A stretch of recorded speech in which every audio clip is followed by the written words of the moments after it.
Oi, pessoal! Hoje a gente vai mergulhar na história de uma planta que muita gente conhece e que talvez até tenha em casa. Uma planta que parece inofensiva, que faz um chazinho reconfortante, mas que na verdade esconde um segredo, um lado bem perigoso. Essa é a história do poejo, a erva de duas faces, a da cura e a do veneno. Para muita gente, a relação com o poejo começa de um jeito muito afetivo, né? Com um chá quente preparado pela mãe, pela avó, um remedinho caseiro que passou de geração em geração. É uma memória de cuidado, de conforto. E faz todo o sentido. Na medicina popular, o poejo é um verdadeiro coringa. Ele é famoso por ser expectorante, sabe? Ajuda a aliviar a tosse e a bronquite. Também é ótimo para a digestão, para combater gases, fora que alivia cólicas e até entra como tempero. Olhando assim, parece a planta perfeita, não é mesmo? Pois é, só que é exatamente aqui que a nossa história dá uma virada bem brusca. Por trás desse perfil de planta do bem, a ciência revela um perigo que é muito real e, pior, muito bem documentado. O poejo não é só uma erva calmante, ele carrega uma toxina poderosíssima. E a vilã dessa história tem nome, pulegona. É esse composto aí, um tal de monoterpeno, que dá ao poejo aquele cheiro gostoso e característico, mas ao mesmo tempo é ele a fonte de toda a sua toxicidade. É aqui que o perigo se concentra de verdade.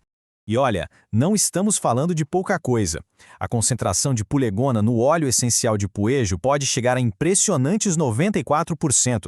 Isso transforma o óleo, em especial, numa substância extremamente forte e perigosa se for usada do jeito errado. E isso não é nenhum exagero, tá? Instituições super renomadas, como o Memorial Sloan Kettering Cancer Center, são bem diretas. Essa citação aqui no slide deixa bem claro: a ingestão de poejo, principalmente o óleo, pode levar à falência de múltiplos órgãos e até à morte. E como é que essa toxina age no corpo? O processo é devastador. Depois de ingerida, a pulegona é processada pelo fígado.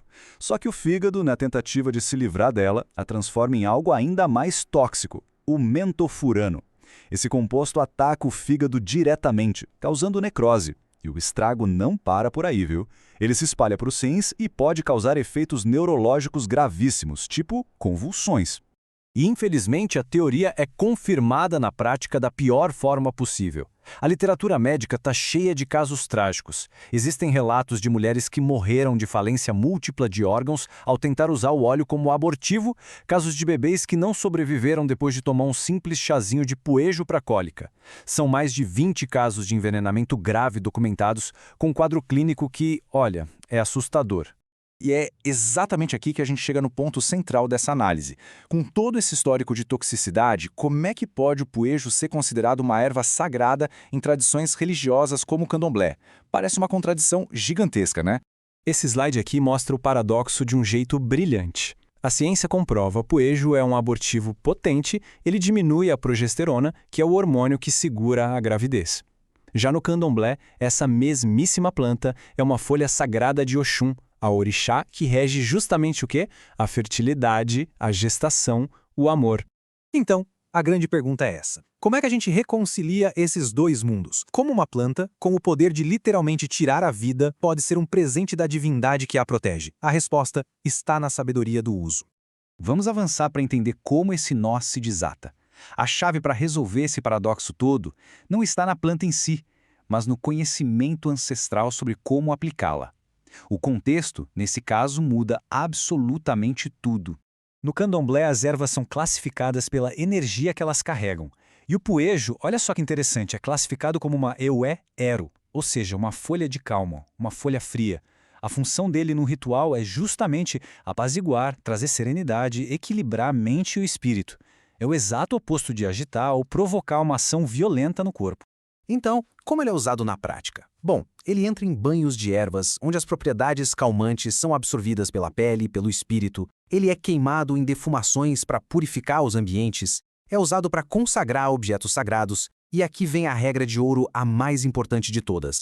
Dentro do ritual, o poejo nunca é ingerido. O seu axé, a sua força vital, é acessada por fora, pelo aroma, pelo contato espiritual.